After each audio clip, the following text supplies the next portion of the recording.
Hello, everyone. My name is Allison Merker Garner, and I am the creator and author of Musical Minds. So I have no script.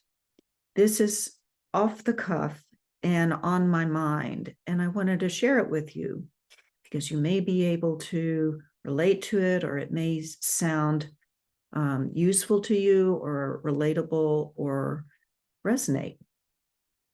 So I've been talking and posting a lot about two different subjects. One is on information and transformation, and the other involves the training we did not get as musicians and creatives that use our bodies to translate anything that's expressive or of the heart through an art form. So I'm going to bring those two thoughts together, those two subjects. The information and transformation, some of you have contacted me and responded through comments, and it's been very useful because I'm very much a transformation person. And so it's useful to me to see the importance of information for people. That information carries with it a lot of times the tools for transformation.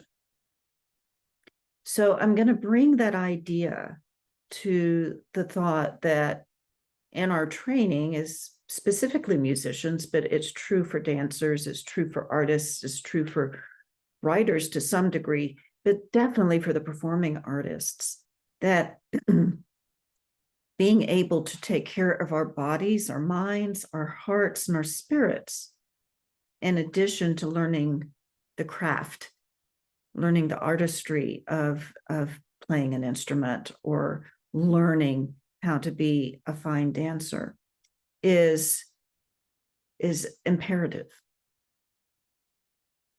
So let's look at information in what we do. What are the things that we do as, I'm going to say music, but it's true of any thing in the arts. It's true of anything outside of the arts as well, isn't it? We have to develop a skill set. We have to develop a certain amount of knowledge that involves information. If I'm a violinist and I want to learn how to play, I want to become a violinist, let's say, I have to know how to hold the instrument. I have to know how to play it. I have to know how to make a sound, and a sound that's pleasant. There's a skill set involved. It's really non-negotiable, isn't it? That there's certain things that you have to be able to do physically to produce a sound that is beautiful. So there's that, and then there's the knowledge that goes with it, isn't there? There's the knowledge that comes through information of how to do that. So it's a mental, physical, mind-body connection to be able to achieve that. So when we go to a teacher, or we go to a school, or we go to a program to further that development, in this case, to be a violinist, we're getting more information, more knowledge in how to develop that skill set so that we can produce, right? And that's really a bare bones example of how we are trained.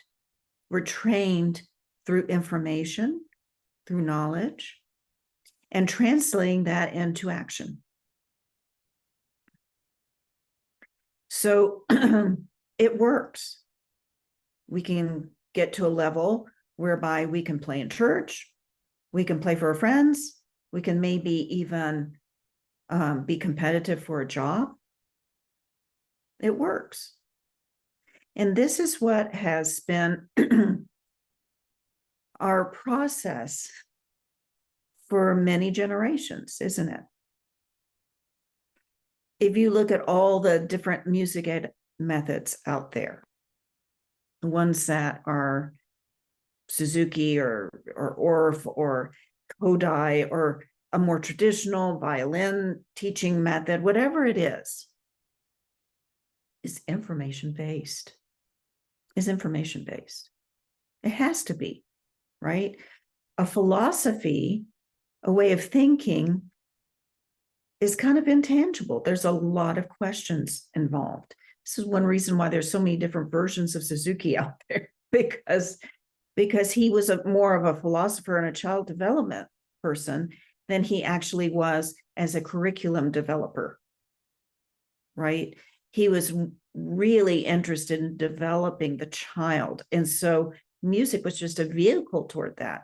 Well, that left a lot of room for interpretation. How do you do that? So what do? We go back to information. We go back to knowledge. We go back to protocol and process, right? It's tangible. It produces results. And I think that the disconnect I often felt as a musician, as an educator, as a teacher myself, was that there's a limit to how far that knowledge takes you. And this is where I have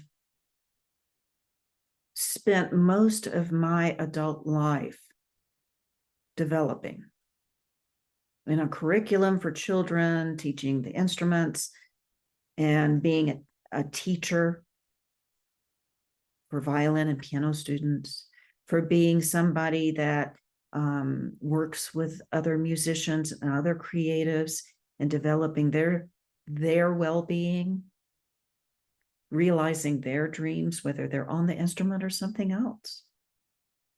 To me, these are all creative processes, and they are not information-based. They are not knowledge-based.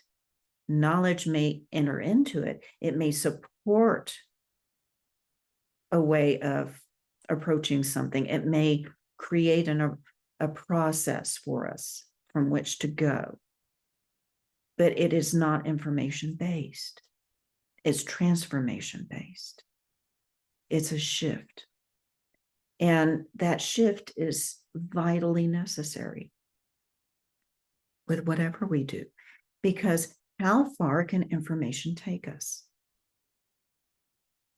How far can it take us? Even if we use it to grow and get better and improve, how far can it take us? When does it no longer serve us as it once did? My answer to that is at the very beginning, because when I have students that start the instrument, if I go information-based, even with games and manipulatives and all these fun things, if I go from an information-based perspective, the kids today, I lose them. I lose them because there are too many things, too many shiny things out there that distract them from the traditional approach that I had coming up.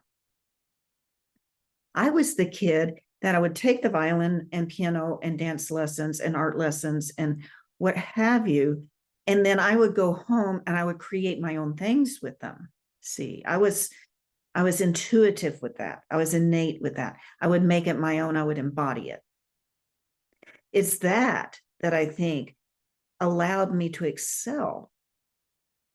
It wasn't that I was especially talented on the violin. It wasn't because I was brilliant on the piano. It wasn't because I was a prodigy, right? It wasn't because of those things. It was because I embodied it. And it was how I learned. That's what made me better.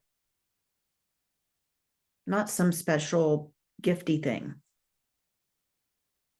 I embodied it.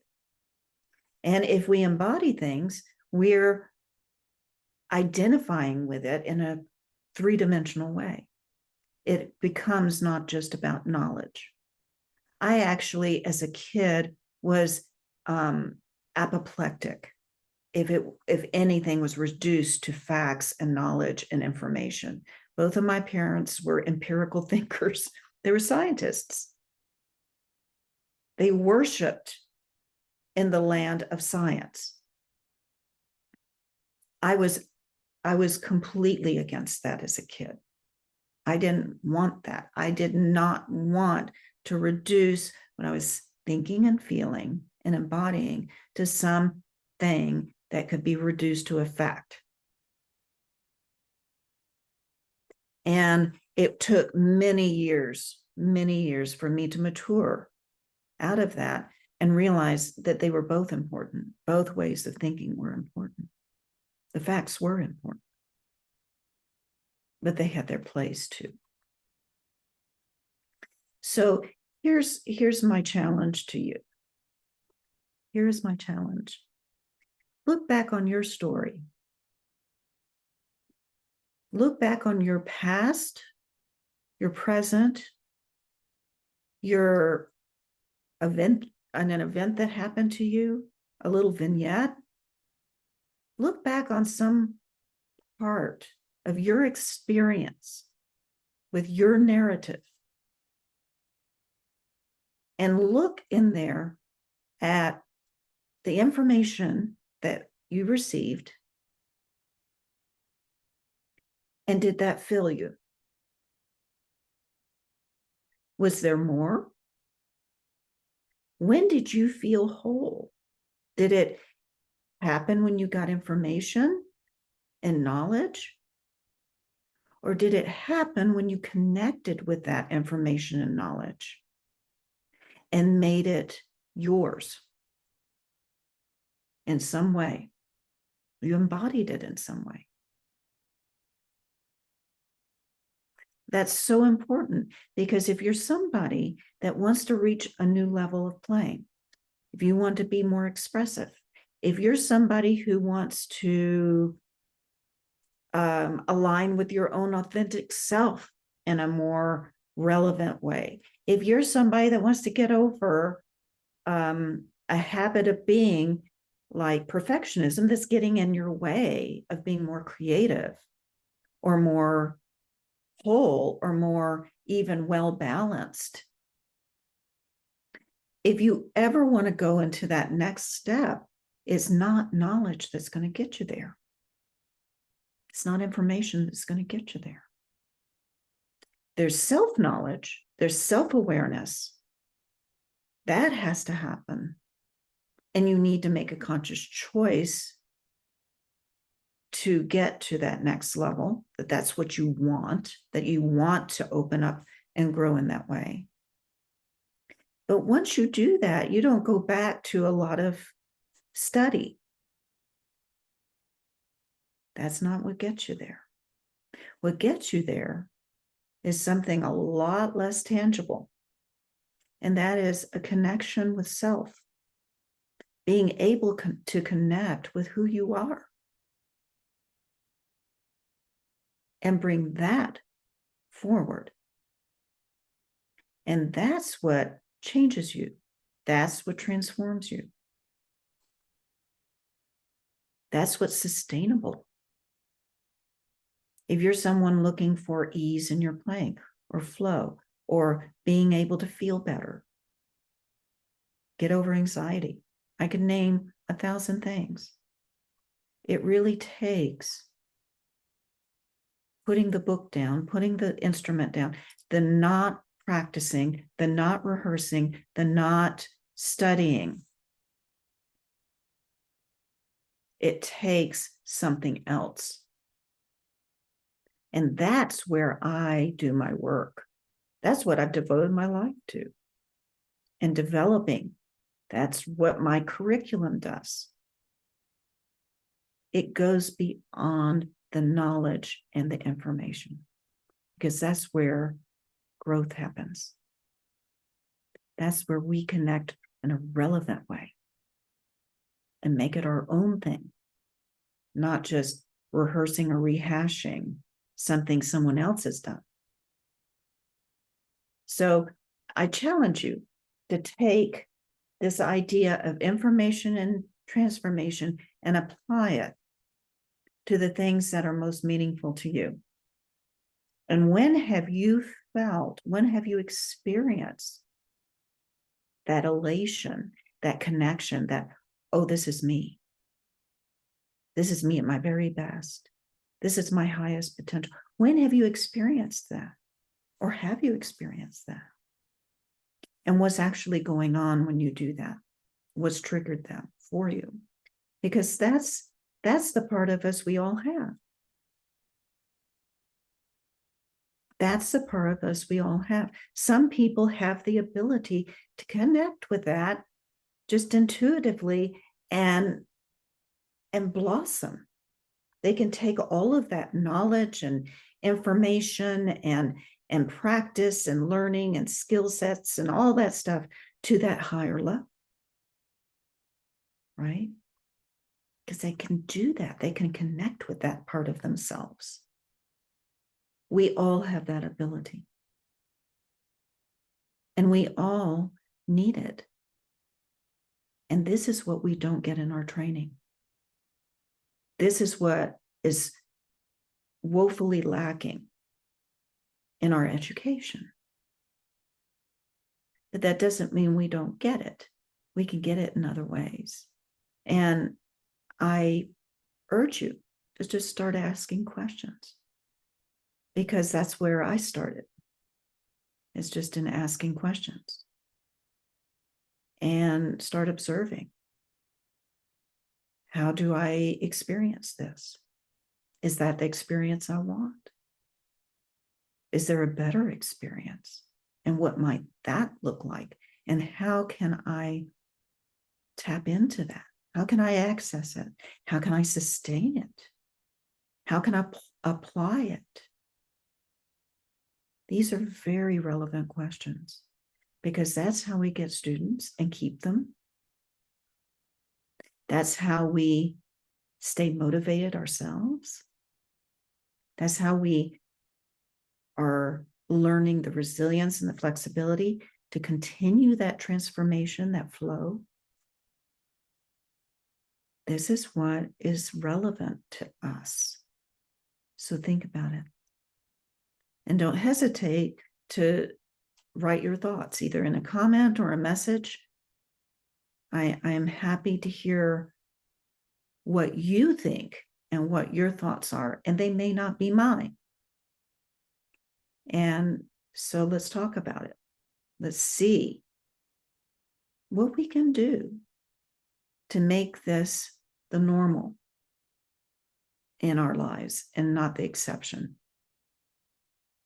Thank you.